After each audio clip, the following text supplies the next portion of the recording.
एक बार की बात है, विजयनगर के राजा मालविक अपने सैनिकों के साथ शिकार पर जा रहे थे। जंगल में जाने के बाद उनको एक सांप दिखा। सैनिक कहता है, रुक जाइए राजा जी, आगे सांप है। राजा हंस के कहता है, अरे इससे क्या डरना, इससे ज़्यादा लंबे, काले और घने तो मेरी रानी के बाल हैं। सांप उस बात को सुन लेता है और सोच में पड़ जाता है, क्या सच में इसकी रानी के बाल इतने लंबे लंबे हैं? फिर सांप राजा का पीछा करता है और उसके पीछे पीछे महल में चला जाता है। वहाँ देखता है रानी अपने बालों को खोलकर अपने बेड पर सोई हुई है।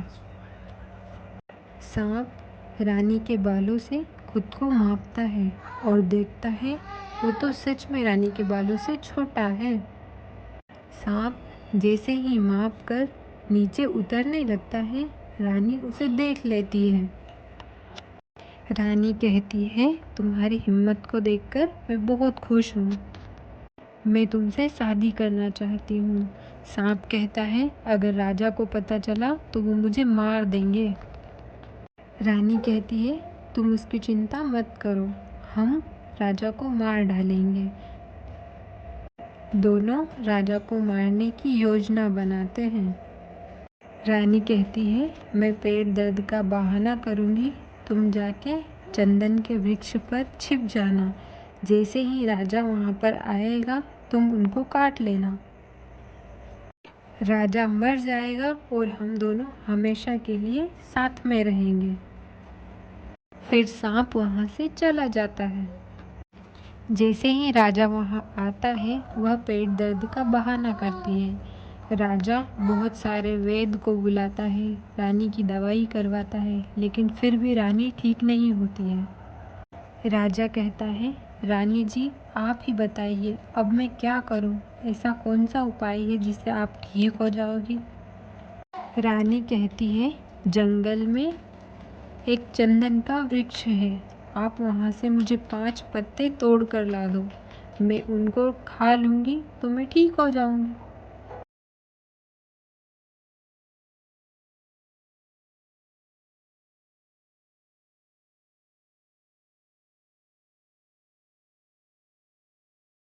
जहाँ पर सांप छुप कर बैठा था। जैसे ही राजा अपना हाथ पत्ती तोड़ने के लिए लेकर जाता है, अचानक आसमान में बिजली चमकती है। बिजली की वजह से राजा को सांप दिख जाता है और वह वहीं पर सांप के अपनी तलवार को निकालकर 5 टुकड़े कर देता है और पत्ते लाकर रानी को दे देता है। रानी सब समझ जाती है, जरूर कुछ न कुछ गड़बड़ है। अगले दिन रानी वही चंदन के वृक्ष के पास जाती है और 5 टुकड़े ले आती है। रानी एक टुकड़ा अपने गले के हार में छुपा लेती है और बाकी के 4 टुकड़े अपने लिए पलंग बनवाती है तो उसके चारों पायों में छुपा लेती है और उसी पर सोती है। जैसे जैसे दिन बीतते जाते हैं, रानी उदास रहती है। राजा रानी से उसकी उदासी का कारण पूछता है, लेकिन रानी कुछ नहीं बताती है। राजा के बहुत बार पूछने पर रानी कहती है, आप इतना पूछ रहे हो तो मैं बता देती हूँ। मैं आपसे एक पहेली पूछूंगी, जिसका मतलब आपको मुझे बताना पड़ेगा। अगर नहीं बता पाए तो आपको आपकी जान देनी पड़ेगी। रानी कहती है, पियू पंगाते पियू पंगाते, पियू गले का हार, पियू ने पियू को मारा, अब तुम करो विचार।